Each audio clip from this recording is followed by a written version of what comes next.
आज की इस वीडियो में दोस्तों मैं आपको बताने वाला हूं कि इंडसइंड बैंक में अपना जीरो बैलेंस अकाउंट कैसे ओपन करते हैं। अगर आपको इंडसइंड बैंक के अंदर अपना जीरो बैलेंस अकाउंट ओपन कराना है तो आपको कहीं पर भी जाना नहीं पड़ेगा। आप अपने मोबाइल फ़ोन से घर बैठे वीडियो केवाईसी से अपना इसमें अकाउंट ओपन कर सकते हैं। बस इसके लिए आपकी उम्र 18 साल से ज़्यादा होनी चाहिए और साथ ही आपके पास आपका फिजिकल पैन कार्ड होना चाहिए और उसी से आपका इसमें अकाउंट ओपन हो जाएगा। और साथ ही इसमें जो आपको अकाउंट नंबर मिलता है वो आपका मोबाइल नंबर ही होता है, मतलब जो आप मोबाइल नंबर डालेंगे इसमें लिंक करेंगे वही आपका अकाउंट नंबर हो जाएगा। साथ ही इसमें आपको फ्री में वर्चुअल एटीएम कार्ड मिल जाता है जिसके थ्रू आप अपनी बैंक को फ़ोन पे, पेटीएम, गूगल पे जहां कहीं भी लिंक करके चलाना चाहें आप चला सकते हैं। तो चलिए शुरू करते हैं।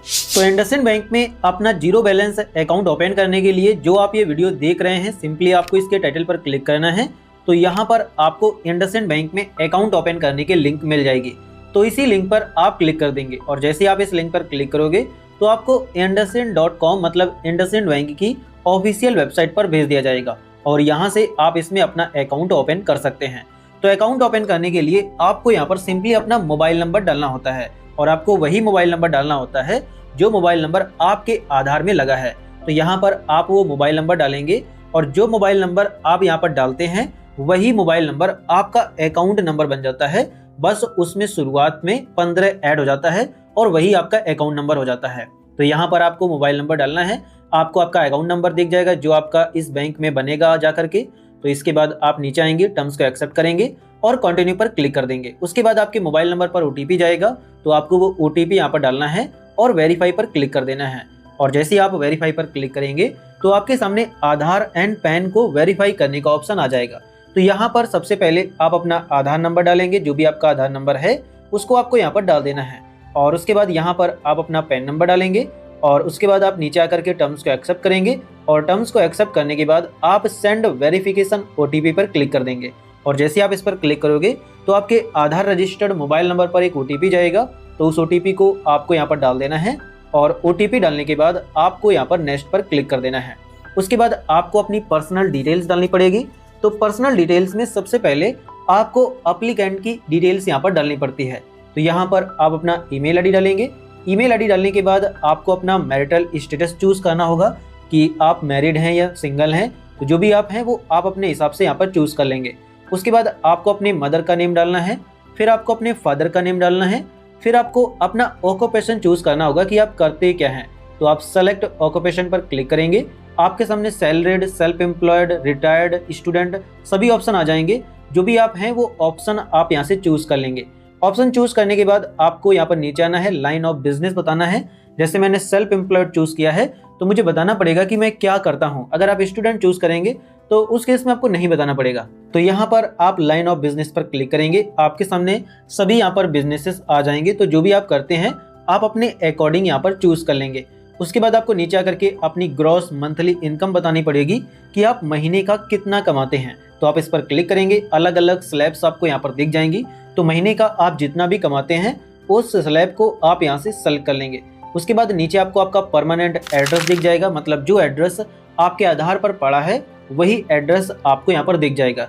लेकिन आप इसी में जब नीचे आओगे तो यहाँ पर कम्युनिकेशन या करंट एड्रेस डालने का भी ऑप्शन मिलता है। मतलब जैसे जो आपके आधार पर एड्रेस पड़ा है वो आपके गांव का पड़ा है और आप यहाँ पर किसी शहर में जाकर के जॉब कर रहे हैं और आप चाहते हैं कि जहाँ आप जॉब कर रहे हैं उसी के एड्रेस पर आपका अकाउंट ओपन हो, तो उस केस में आप यहाँ पर इस पर मतलब my current address is different पर क्लिक करेंगे और उसके बाद जो भी आपका करंट एड्रेस है उसको डाल देंगे। वो ऑप्शन आपके सामने आ जाता है। तो यहाँ पर मैं जिस एड्रेस पर रह रहा हूँ वही एड्रेस मेरा परमानेंट एड्रेस है, तो उस केस में मुझे यहाँ पर इस पर टिक करने की जरूरत नहीं है। नीचे आएंगे, अगर आप अपने अकाउंट में नॉमिनी को ऐड करना चाहते हैं तो इस पर क्लिक करेंगे और फिर आपके सामने नॉमिनी की डिटेल्स डालने का ऑप्शन आ जाएगा। तो यहाँ पर आप उसका नेम और रिलेशनशिप वगैरह सारी चीज़ें सेलेक्ट कर लेंगे। इसके बाद आप नीचे आकर के अपनी एडिशनल डिटेल्स बताएंगे। तो इन तीनों ऑप्शंस में आपको नो पर सेलेक्ट करना है। नीचे आकर के आप अपनी ब्रांच सेलेक्ट करेंगे कि आप किस ब्रांच में अपना अकाउंट ओपन कराना चाहते हैं। तो आप इस पर क्लिक करेंगे तो जो जो एरिया में आपकी ब्रांच अवेलेबल होंगी वो ब्रांचेस आपको यहाँ पर दिख जाएंगे। तो आप अपने अकॉर्डिंग अपनी ब्रांच को चूज़ कर लेंगे। उसके बाद आप नीचे आएंगे तो यहाँ पर आपको बताना होता है कि क्या आप अपने अकाउंट में डीबीटी मतलब डायरेक्ट बेनिफिट ट्रांसफर रिसीव करना चाहते हैं। मतलब जो भी आपको सरकार के द्वारा सब्सिडी या स्कॉलरशिप वगैरह दिया जाता है, अगर आप चाहते हैं कि वो इसी अकाउंट में आपके आए, तो उस केस में आपको अपने इस अकाउंट में डीबीटी को लिंक करना होगा, मतलब डायरेक्ट बेनिफिट ट्रांसफर को। तो अगर आप चाहते हैं तो यस करेंगे, अगर नहीं चाहते हैं तो आप नो करेंगे। इसके बाद आप नीचे आकर के अगर आप यहाँ पर बताया जाता है कि अगर आप अपने अकाउंट में एईपीएस सर्विसेज को एक्टिवेट करना चाहते हैं, इनेबल करना चाहते हैं, तो इसमें भी आपको यस या नो का ऑप्शन दिया गया है।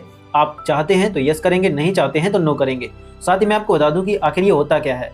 तो ये बेसिकली ये होता है कि अगर आप चाहते हैं कि किसी शॉप पर जा करके मतलब जनसेवा केंद्र में जा करके अपने आधार से पैसे उठा पाएँ, तो उस केस में एईपीएस को एक्टिवेट करना होता है। अगर नहीं चाहते हैं आप ये करना तो आप नो करेंगे। इसके बाद आपको नीचे आना है और सेव एंड कंटिन्यू पर क्लिक कर देना है। तो यहाँ पर मैंने सारी डिटेल्स को डाल दिया है, तो मैं सेव एंड कंटिन्यू पर क्लिक कर दूंगा।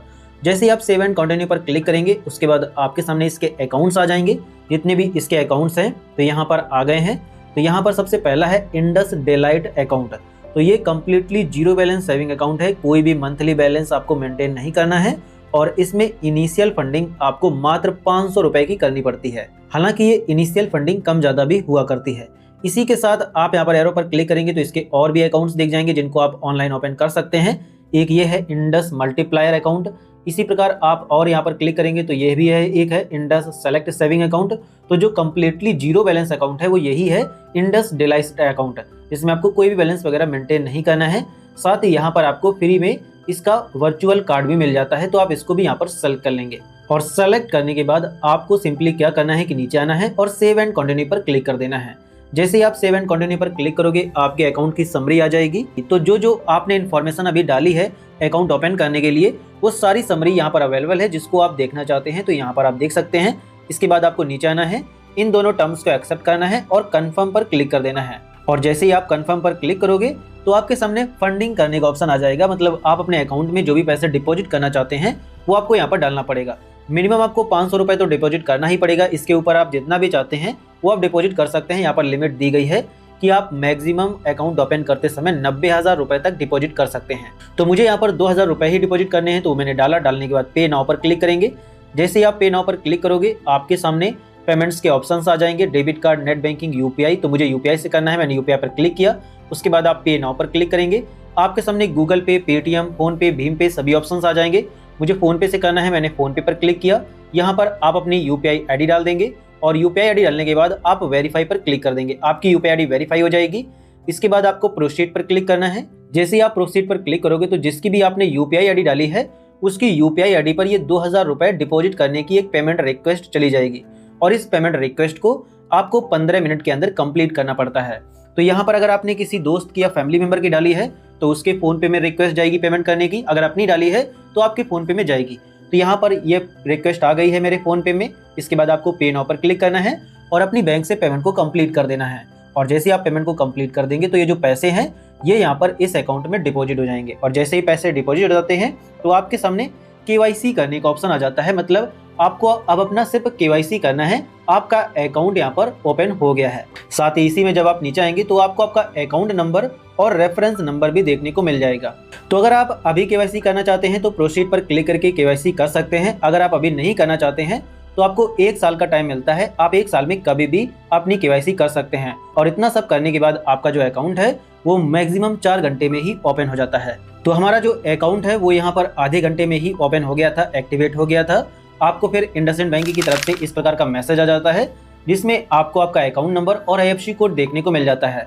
साथ ही बताया जाता है कि आपका अकाउंट एक्टिवेट हो गया है, आप इसको यूज कर सकते हैं। और साथ ही आपको 1 साल के अंदर अपनी केवाईसी को भी कंप्लीट करना पड़ेगा। यहाँ पर आपको ये भी बताया जाता है कि जो आपका वर्चुअल डेबिट कार्ड है जो आपके अकाउंट में आपको मिला है वो रेडी टू यूज है, आप उसको यूज कर सकते हैं। बस आपको इंडसइंड बैंक के मोबाइल बैंकिंग एप्लीकेशन में जाकर के अपना डेबिट कार्ड देखना पड़ेगा और उसी के थ्रू आप अपनी बैंक को फोन पे, गूगल पे और पेटीएम वगैरह में भी लिंक कर पाएंगे। तो इस प्रकार से आप इंडसइंड बैंक में अपना घर बैठे जीरो बैलेंस अकाउंट ओपन कर सकते हैं, जिसका पूरा प्रोसेस मैंने आपको बता दिया है।